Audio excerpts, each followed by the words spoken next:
Senhoras e senhores, hoje estou recebendo um grande amigo, Ricardo Rambo. Estivemos juntos em 94, no 15 de Campo Bom, e depois nos reencontramos em Hong Kong. Ricardo, fala para mim, velho, o que tu anda fazendo? Como é que foi a tua carreira no futebol? O que você está fazendo hoje? Conta um pouquinho para o pessoal aí, cara. Grande Pico. Miguel, faz tempo mesmo que a gente... Você viu, ficamos um tempão lá, se vê lá do 15, depois se encontramos aqui, aí um tempão de novo e acabamos se encontrando novamente. Não é verdade? A gente tá um tempão aqui já, um grande tempo aqui em Hong Kong. Acabei vindo para jogar, como foi a tua situação também aqui. Gostamos do local, a gente vai ficando. Vim com o Casimiro também, que foi indicação, assim como você veio também, Isso. né? E acabei ficando aqui, pegando alguns clubes já na situação como treinador, né? E nesses últimos 3 anos, agora vou completar 3 anos, estou num novo desafio aí, cara, uma coisa nova para mim. Tenho gostado, que é o futebol feminino. Acabei assumindo aqui a seleção feminina, no intuito de melhorar, né, a situação no ranking da Ásia, mas também de trazer mais meninos para o futebol, aproveitar o setor, né, a categoria de base, que não tem muita, então trazer mais meninos para participar aqui, a gente ter mais daqui a 5, 10 anos para disputar na categoria de sênior, né? A gente já tem uma grande parte aqui. Eu passei, acho que um ano só, passei um ano na China, na segunda divisão, mas acabei voltando. Fui para o Líbano, voltando também. Então, entre Brasil, aqui, sempre ficando por Hong Kong.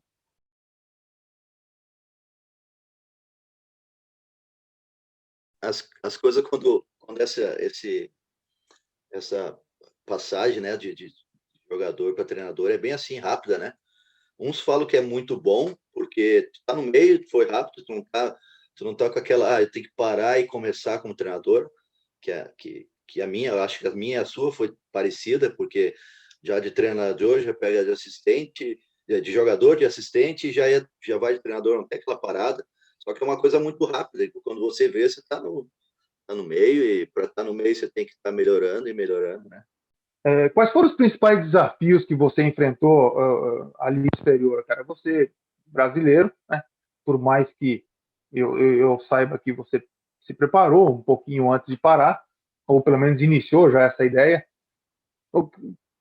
Quais foram os principais desafios ou os desafios que você enfrentou nessa transição de carreira?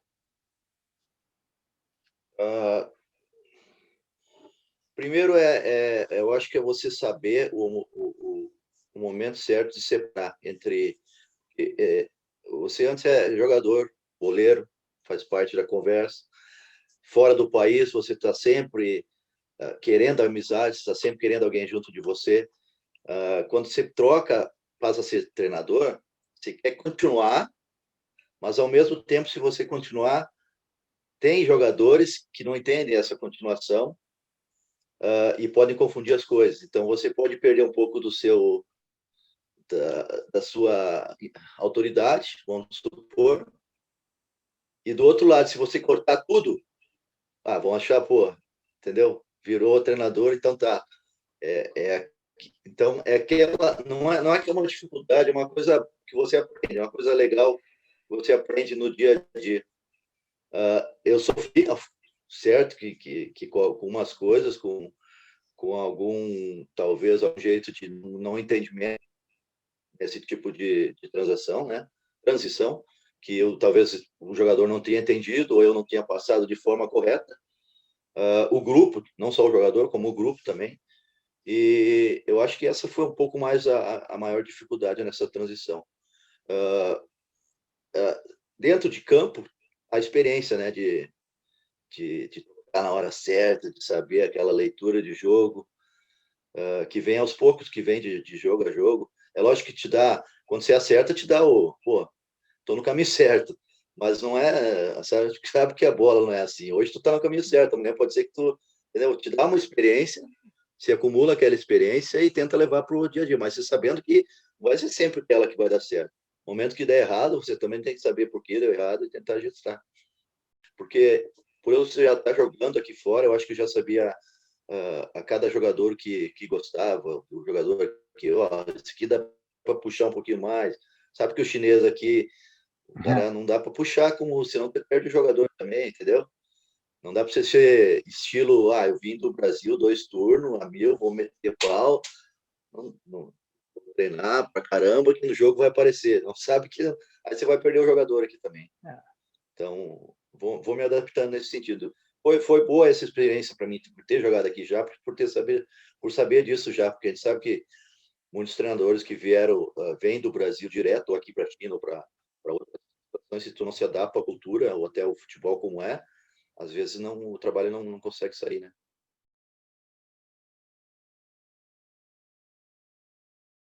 Eu lembro que eu participei, não sei se você me ajudou, se foi o Lonjai lá do South China na época, não lembro. Eu participei de um evento da UEFA aí, como convidado, assim, como eu não era residente, enfim, eu acabei lá na federação mesmo. E eu já sabia que você, naquela época, você já estava fazendo alguns cursos, né? Então, é uma coisa muito parecida, tipo, você não esperou parar para se preparar, né? Você já estava atento ao que vinha acontecendo e largou na frente. Eu acho que conta bastante, a gente comenta até, a experiência que você tem como jogador para adaptar fácil no momento que você precisa. Tem que ter aquela parte de estudo primeiro, né? É lógico que depois que eu assumi, eu quis e sempre quis me aprimorar, né? Mas principalmente no setor de organização, de planejamento, que é uma coisa que, como jogador, você está um pouco por fora. Mas você sabe lidar com time, com clube, se você tem aquela experiência por ter jogado, né? E eu acho que foi naquela época mesmo que você estava falando, eu tive alguns cursos que eu fiz aqui e também no Brasil, mas aí chegou um ponto que a licença do Brasil não era aceitada aqui, não sei se você lembra. Sim. Até o Casimiro teve alguns problemas também sobre isso, e aí eu tomei a decisão eu tive um amigo que eu jogava aqui no Sanrey, que era o João Moro, e fui fazer minha licença na Inglaterra. Por 6 jogadores aceitaram. Então eu fiz a minha B lá, e como eu fiz a B, eu podia fazer a A. Então eu já fiz a B e a UEFA da Inglaterra. E para mim foi um baita de um aprendizado, cara. Assim, em termos de.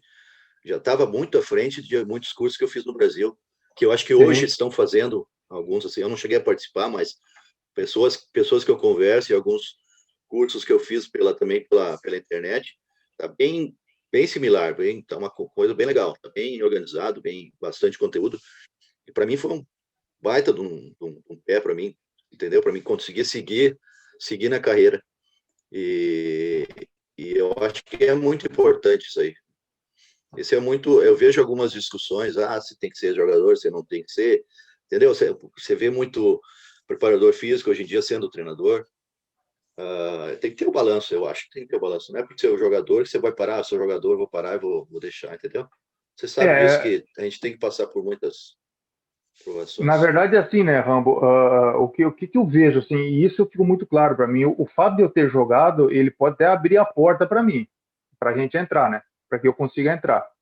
Mas não é isso que vai me sustentar lá dentro, cara. Se eu não tiver conhecimento, se eu não tiver uma organização de trabalho, se eu não tiver a capacidade de pensar o jogo, de pensar treino, de direcionar, e você falou da formação, eu tenho licença da CBF, estou preparando para fazer a Pro.